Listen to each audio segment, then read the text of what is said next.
We're ready. Good morning. We'll start with the pledge. Commissioner Small, will you lead us? Yes, sir. I pledge allegiance to the flag of the United States of America and to the republic for which it stands, one nation, under God, indivisible, with liberty and justice for all. Commissioner Smith, will you lead in prayer? Heavenly Father, we come to you again, thanking you, Lord, for the day, thanking you for the beautiful weather that we have. We ask that you would guide us now as we do the business for the county, that we would go in the direction that you would have us to go in. We'd make the right decisions for the people here in Scioto County, and that we would always keep that first and foremost in our mind. Thank you, Lord, for this opportunity. We ask these things in your precious name. Amen. Amen. Thank you both.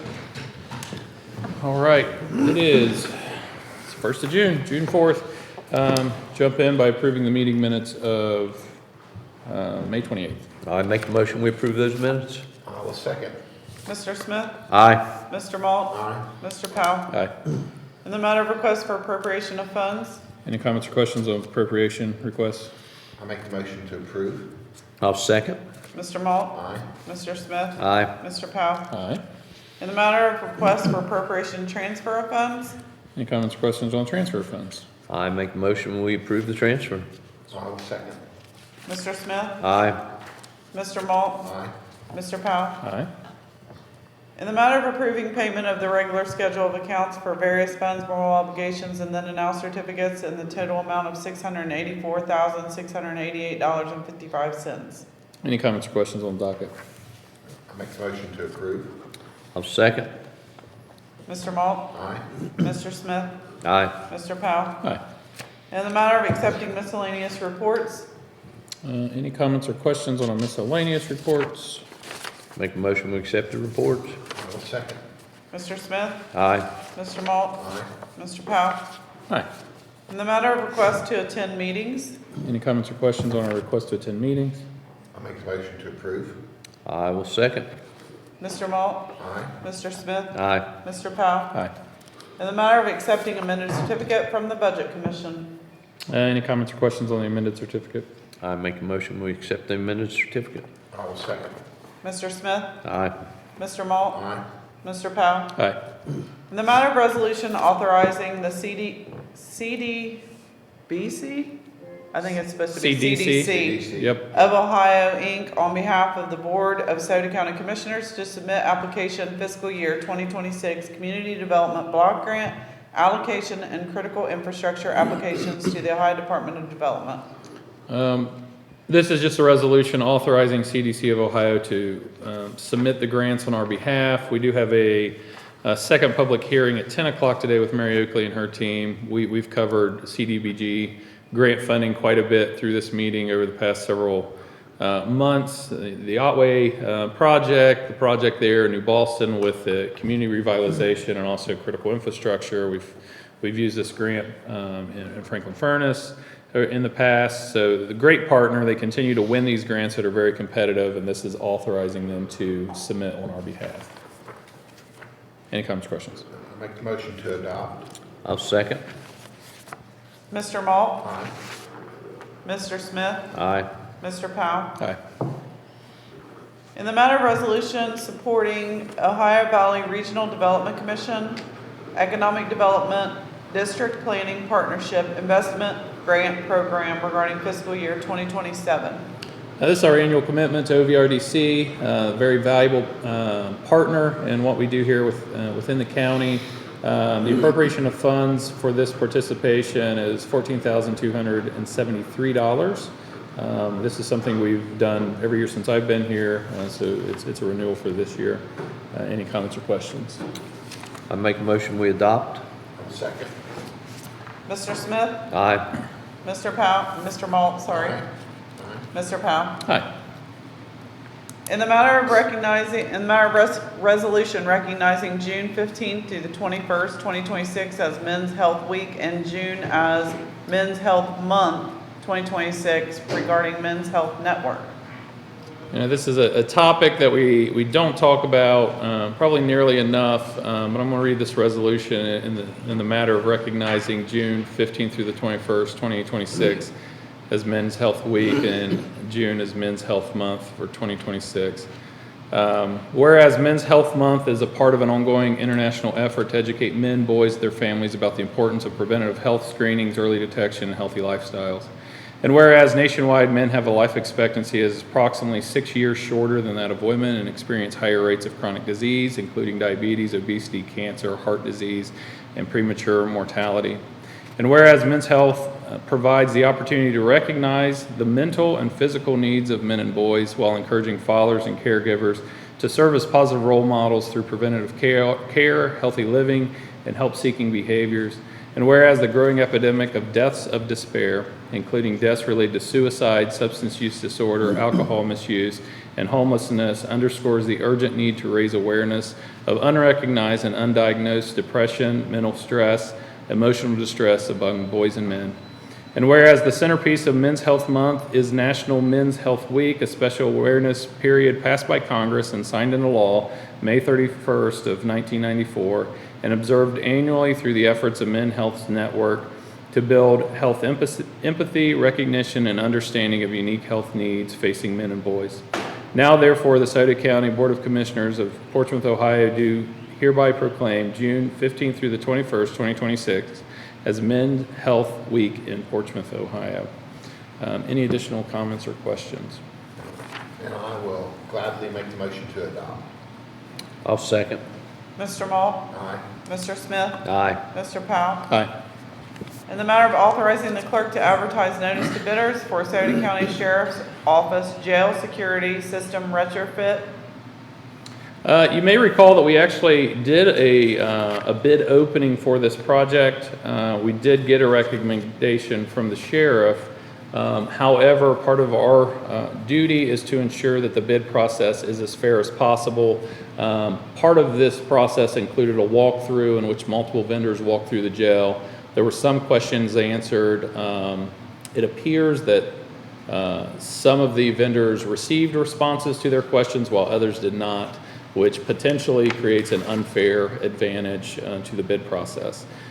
So we are going to redo this process to ensure fairness within this expenditure. It is quite a bit of money, but this is a notice of bidders to do this again, to put out the bid for the security system and retrofit there at the sheriff's, at the jail there on the trail.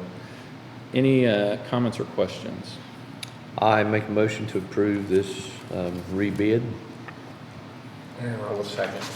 Mr. Smith? Aye. Mr. Maul? Aye. Mr. Powell? Aye.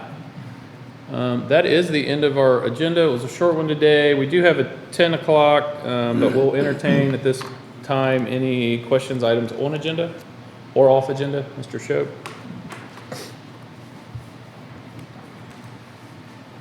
Hey, good morning, everybody. Item number 8 on the agenda, talking about the small cities.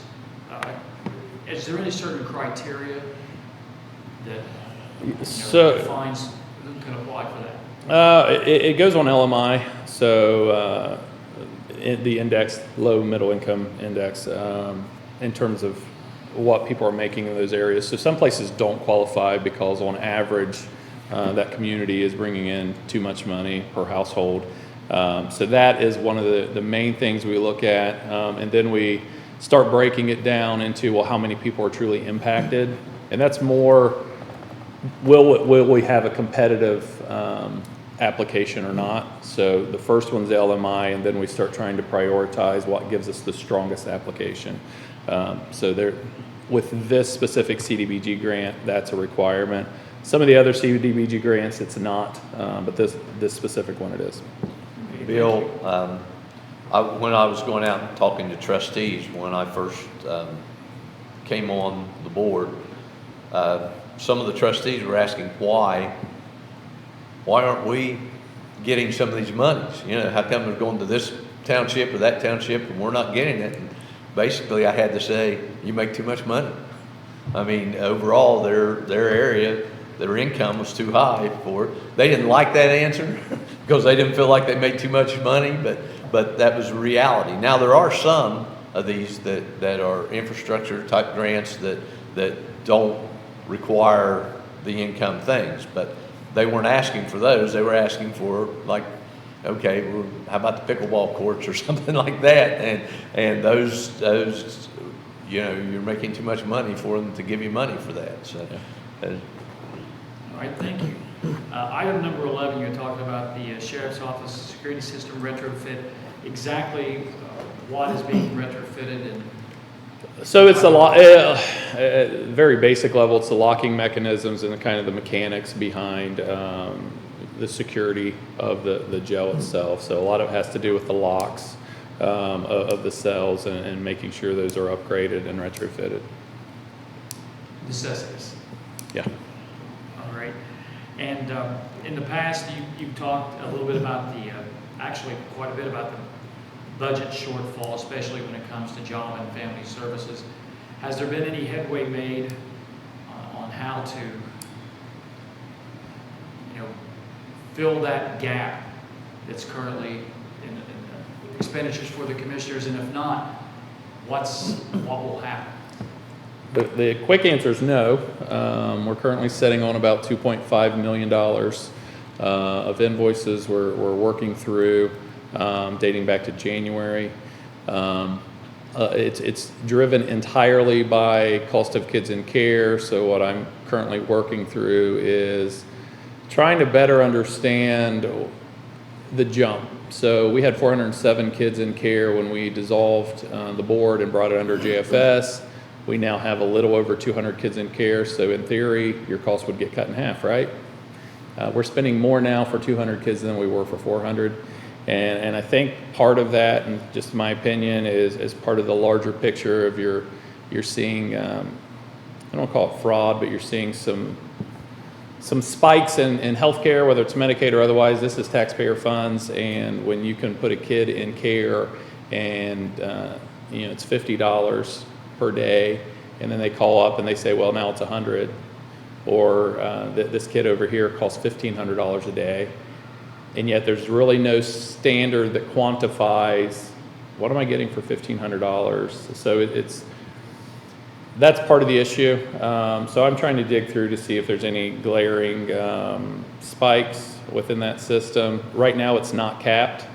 There was work at the state level to have a rate card that hit a lot of brick walls in Columbus. There's a lot of powerful lobbyists up there and interest in ensuring that it stays the way it is, but it's not sustainable, be it this county or otherwise.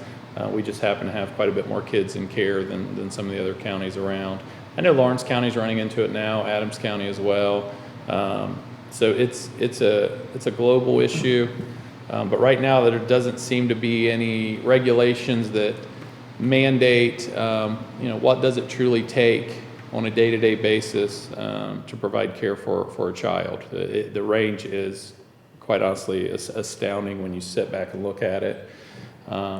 From my vantage point, being in healthcare, in some cases we're providing more per day for a child. Once again, they might have some different special needs than the system is paying to maintain somebody on a ventilator. So that's the comparison I'm looking at. I'm like, I don't understand. But once again, there's some state regulations that are going to have to change. It's not feasible. And you asked the question, what happens if we don't figure it out? We have to cut somewhere else. And that's why we've asked our office holders not to increase wages. That's why we've asked them not to backfill, to start getting creative. We had some conversations just last week with an office holder asking, hey, what are you guys working on? You're a little ahead of schedule. I know in the past we've been able to offset. I can't guarantee the money's going to be there this year. So you get into November, December, and there's no money to come to. Because we are budgeting what is on the certificate that we, as commissioners, do not decide. That's the Budget Commission. So if there's not anything greater than the $22 million we've been given to allocate, there's some offices that could be working on shoestring staff come December. And Bill, you can do the math as well as we can. Commissioner Powell just said we're about $3 million behind at this point. If we're behind that much at this point, what's it going to be at the end of the year? So we have all all three of us have looked at numbers. I mean, we've requested numbers from the Department of Job and Family Services on, trying to look at them and see, is there some place that we're missing something? We've sat down with them, met with them, and they have no answer. We're trying to find an answer. One thing that we have that's just, we get Title IV-E money, which is placement money that comes from the federal government, and it helps offset if kids meet certain criteria. They have to meet this criteria, and then the paperwork has to be done in a certain time, and you can't miss a window or you don't get that money. Well, it's not just that you don't get that money, but even if we hit all the marks that we're supposed to, we come to a point where okay, we've done everything we need to do, now where's the money? And the money just slowly trickles in. It doesn't come the way you would expect it from the federal government. We want this money, and you know how the federal government works, so they work on their own time scale. So we have that money trickle in, and it puts us farther and farther behind because we're expecting that money to come, which covers maybe 60% of a kid's placement if they're eligible.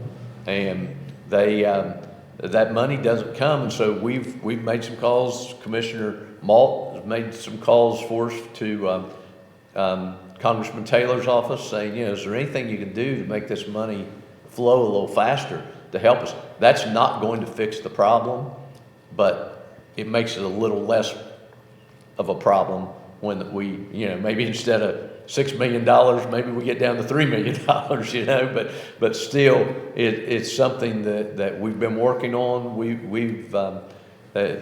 Someone asked me, said, on this job, since you've been here, what is it keeps you awake at night? Well, it's not data centers that keep me awake at night.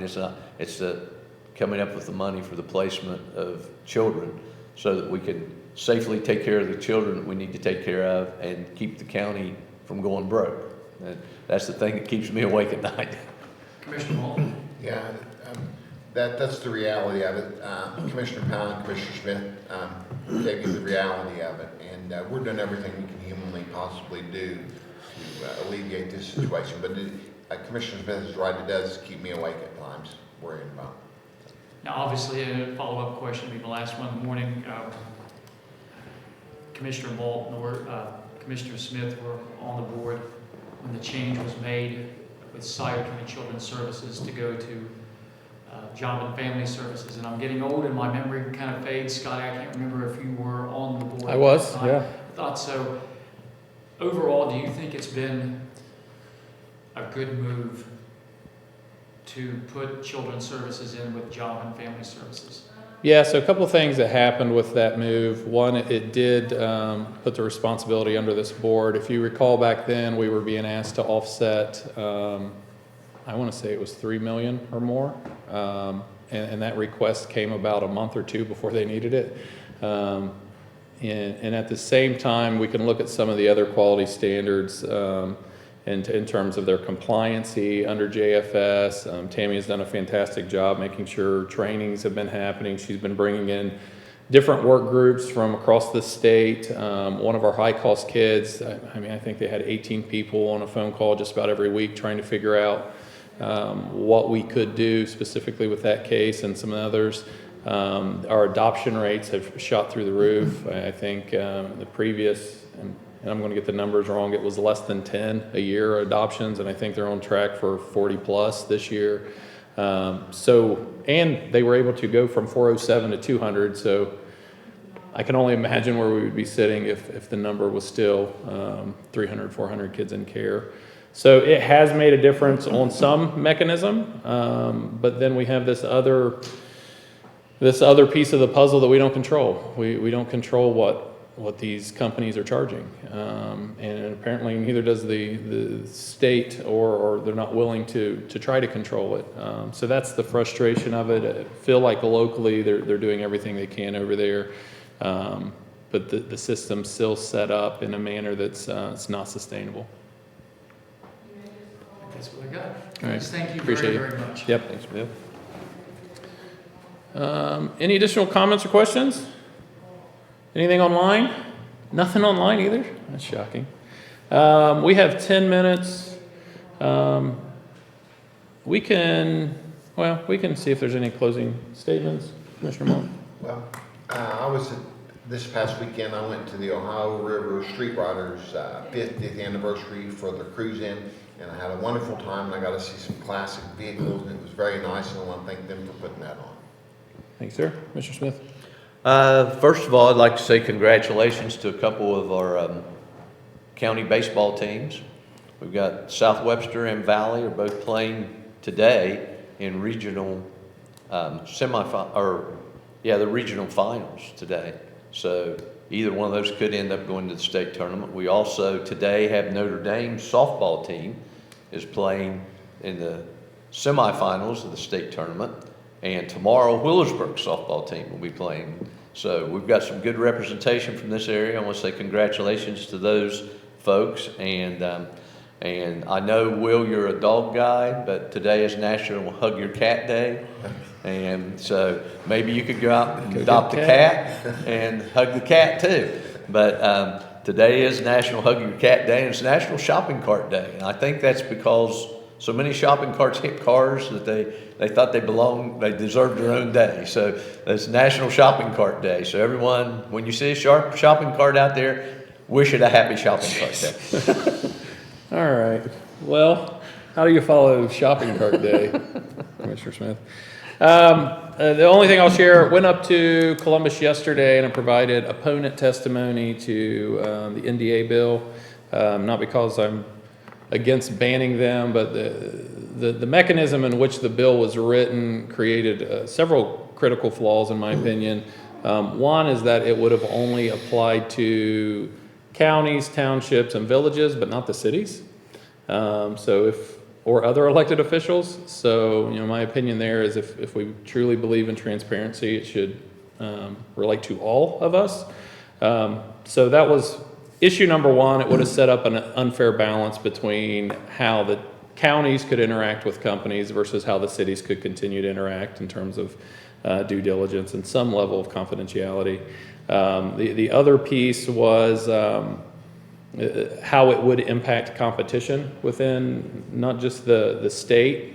If we're sitting here in Scioto County and there's no opportunity for a company to at least do some due diligence with some confidentiality, and then you can go over to Kentucky and have that ability.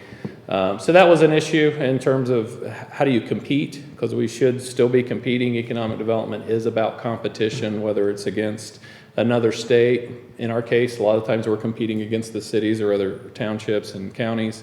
And really, there's another piece of it that it was in direct conflict with a law that went into effect after what we did, and it shields economic development initiatives or benefits from public records law. So you could ban NDAs, but still on this other hand, you can't share the document. And if we would share the document, it's a $1,000 fine. So my recommendations to the committee, and it's rare we go up and do these things because you get 3 minutes to talk and you're driving 4 hours to do it. They had a lot of great questions though. My recommendations to the committee is, one, if we're going to ban NDAs, include all public officials. Really, my main recommendation is at the point that a company is asking a public entity to take a vote, to take public action, be it zoning, annexation, tax incentives, whatever it may be, that public officials need to be released. A release time should be what's in law, not just a full ban. And that way we could truly articulate. I mean, the three of us went through what that feels like, where we have some information and we can't share all information. So for me, that's probably the biggest piece of it. And then the third was to repeal, I believe it's House Bill 186. There's some language there that shields incentives from public record law.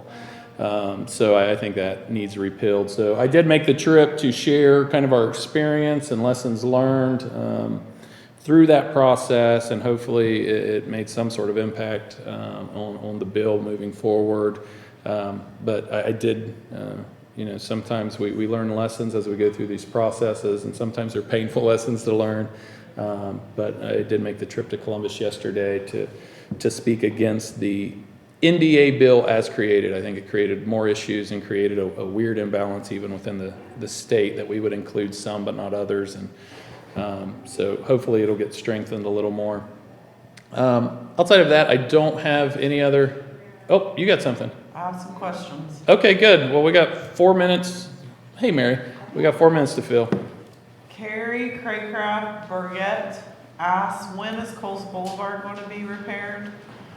When is Coles Boulevard going to be repaired? So that's a city question, but I know they're looking at Coles. The problem with Coles is all of the infrastructure underneath. I think they have it on schedule for, if I throw a date out there, people are going to expect the date. I think it's next year or the following. So there's some things that have to happen underneath. I know they've been getting different grant funding and working even with our county engineer to have a strategy on that.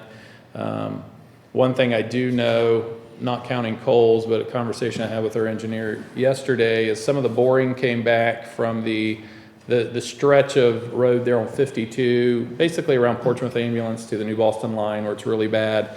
Of course, as expected, all the borings came back not great. It will require a full build of the structure there. So they're working on a strategy of, okay, what do we do in the meantime? I know that's slated for next year with the city of Portsmouth, but appreciate Engineer LeBron stepping in and partnering with the city on this one. You know, they don't have a road engineer right now, so he's carrying some of that water, and he's not mandated to, he doesn't have to, like it's within the city, but he's being a good partner there, so I appreciate his hard work there. So hopefully we'll have better strategy to get that road fixed and fixed right this time. I know it's been paved several times, but it keeps falling apart. So the borings are going to show better what needs to happen there instead of just paving over what's already there. Question from Cheryl Virgil Laxton. When is the recycling event for disposing of tires? That's on our Facebook page. I can look it up. It is on our Facebook page. It is up in Willersburg, there by Kroger. Thank you for the reminder. It is June 6th, so this Saturday, June 6th from 10 to 1. Free to all residents. I saw some people say, why is this in Willersburg? Well, it can't be everywhere, so free to all residents. Limit 10 tires per load, and that is through the Lawrence Scioto Solid Waste District. So that is a shared district between us and Lawrence County. I have one last question from Stephanie Thurman. Are they doing something with the Raven Rock hiking trail? Couldn't remember if they'd mentioned repairs or not. I'm unaware of any repairs on Raven Rock. We did speak about this a little bit last week, where we're dedicating our side of the hill to ODNR to build additional trail systems up the right or the east side of the Raven Rock. It's supposed to be about a 2-mile loop, and then they'll be doing some signage to highlight our Native American heritage there with the mound at the base, and then also being able to have a different path up to Raven Rock. But in terms of their actual trail, I don't have any insight there. That's all I got. That got us to 10 o'clock. Hey, Mary, how are you? Good. Please join us. I know we have a second public hearing today. Awesome. Yes, please. Okay. Well, good morning. So this is the second public hearing for the county's 2026 CDBG program. We held the first public hearing on April 2nd, along with the Community Development Implementation Strategy meeting.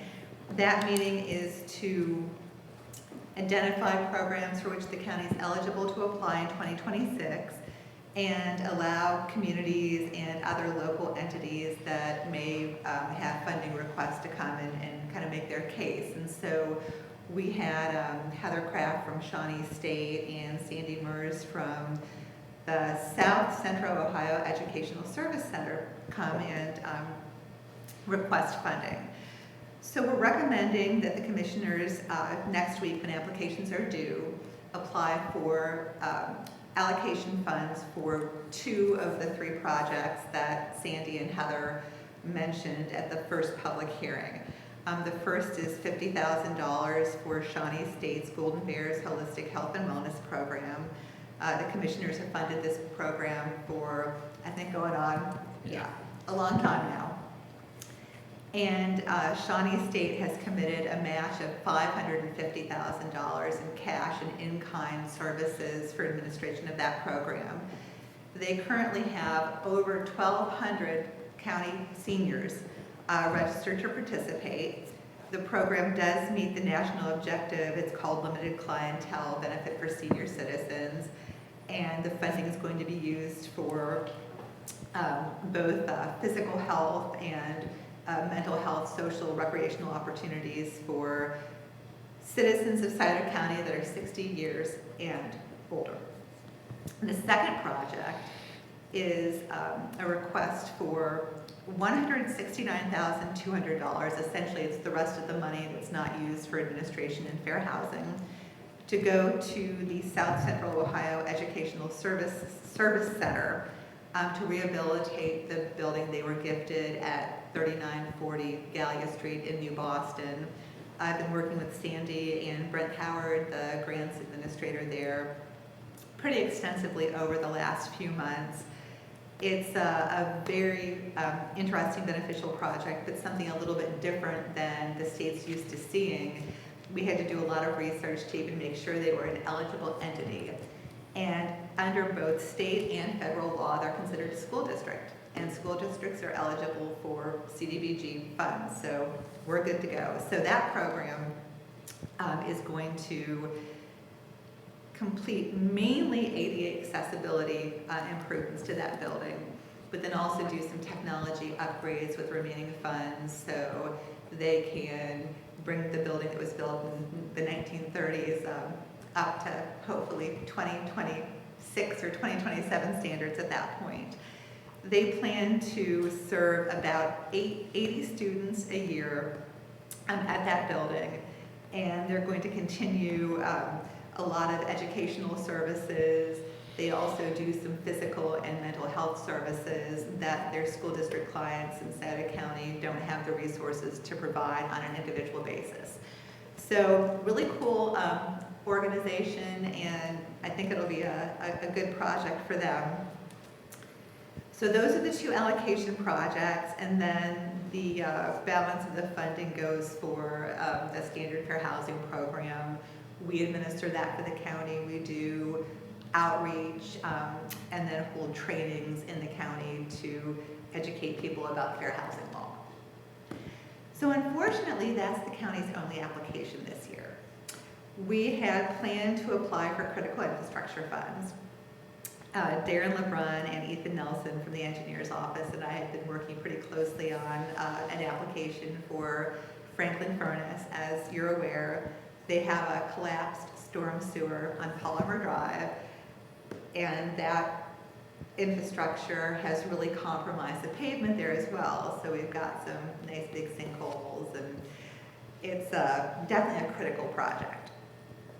It was going to be a little bit challenging to, I think, be competitive. When I met with Darren and Ethan in April, I said maybe 50-50. The issue is not that it's not a critical project. Right. The issue is that it's on an industrial road, and this program really has to show residential benefit.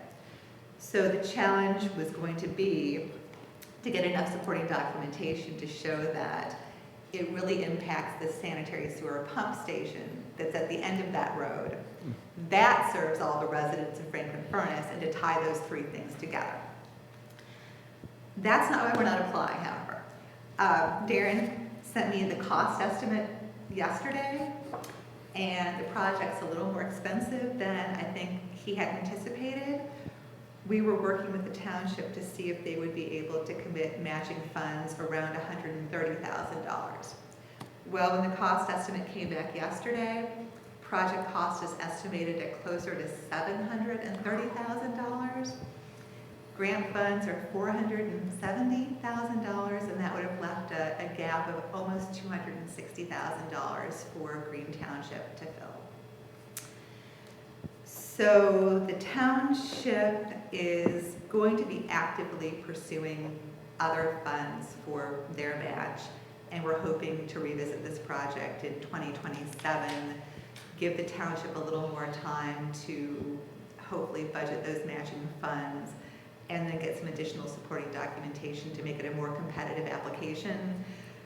The county will have 2 open critical infrastructure slots next year Because we're not going for this one. because Otway will be wrapped up. Yep. And so we still have the new Boston Flood Defense Control Station. That project is going to be ongoing for a while. It's very technical. We do have it under contract with West End Electric out of Portsmouth. But even one, we've got to work around New Boston's 2 flood seasons to make sure the pump station's not offline during any of those times. And then 2, just the lead time to order those very specialized electronic components. It's going to take a while. So that one's not going to be wrapped up probably by this time next year. The Otway Critical Infrastructure Project it's essentially finished. So that one will be monitored and closed, and that will give the county 2 open slots for next year.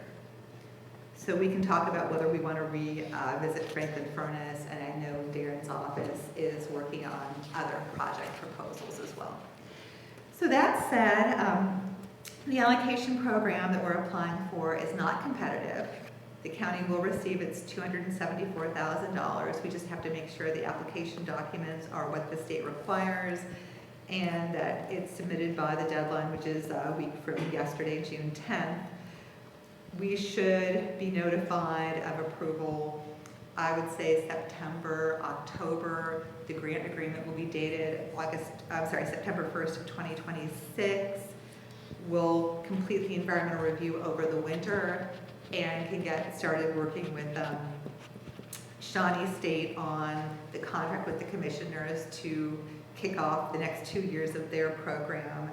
And then the Educational Services Center has engaged an architect, and we'll be working together with the architect to develop plans that we can use to competitively bid that project. Okay.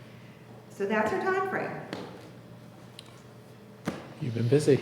I have been busy. You have. I mean, we appreciate all your hard work. We talk about CDBG and your contribution to the county. It seems like something's been going through this office just about every week lately, whether it's New Boston or Otway. So we appreciate your hard work. I don't know that I have any other questions. I know we're wrapping up Daily Bread. We are, so that's been an interesting project as well. Yep. And I don't know if we want to meet about that separately, or I can give you a little update. I just here. know it's in. Yeah. It's still in progress somewhere. I was just thinking through what's still in progress. So we still have that one. We still have Otway's wrapping up. We still have, of course, everything in New Boston's wrapping up. So you're kind of all over the county right now. I've been down here a lot. It's We appreciate it. beautiful scenic drive, and especially on a day like this, who wants to sit behind a desk and rather be in the car seeing project sites? So anytime you want me to come down and look at a project, please just let me know. I'm happy to come down here and spend the day. And then Community Revi, that opens for us. Is that next year, the community? It's not. It is in 2028, but my We'll start the application. My understanding is the state's making some changes to that program. Okay. So one of the changes they had proposed was to make that an annual program rather than a biennial program. So fingers crossed, that program becomes open to the county on an annual basis, meaning we could do something in 2027. Wow, okay. We had looked to do something in Franklin Furnace with that program this year as well. And it's a difficult place to work in that Green Township is not low and moderate income. Franklin Furnace is.